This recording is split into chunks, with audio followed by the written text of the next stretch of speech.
কপাল পোড়া বদনসিবগুলো হচ্ছে তারা যারা প্রকৃতপক্ষে ইসলাম ক্ষমতায় আসুক, আসতে তার হাতটা কাটা যাবে, এই বয়সে ইসলামকে ক্ষমতা নিয়ে আসতে চায় না। জাতির কল্যাণে জাতীয় ওলামা মাশায়েখ আইম্মা পরিষদ একের পর এক চমক দেখিয়েই যাচ্ছেন। আজ রাজধানীর পল্টনস্থ বিএমএ মিলায়তনে জাতীয় ওলামা মাশায়েখ আইম্মা পরিষদ আয়োজিত আসন্ন জাতীয় নির্বাচনে ইসলামপন্থীদের ঐক্য, ওলামায়ে কেরাম ও তৌহিদি জনতার করণীয় শীর্ষক মতবিনিময় সভা অনুষ্ঠিত হয়।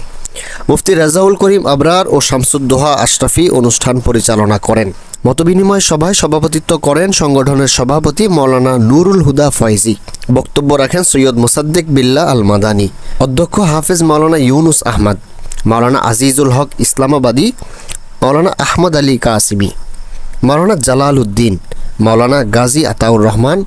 উক্ত মতবিনিময় সভায় বিশেষ আকর্ষণ হিসেবে অংশগ্রহণ করেন ডক্টর শফিকুল ইসলাম মাসুদ, ডক্টর ফয়জুল হক, মাওলানা আবুল কালাম আজাদ বাশার, ডক্টর খলিলুর রহমান মাদানী সহ আরও দেশবরণ্য বহু ওলামায়ে কেরাম।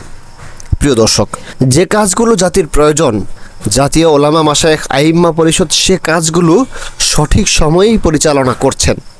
ওলামা মাশায়েখ আইম্মা পরিষদের মাধ্যমে এই জাতি নতুন করে স্বপ্ন দেখতে শিখছে। ওলামা মাশায়েখ আইম্মা পরিষদের কর্মতৎপরতা আরও বিস্তর হোক।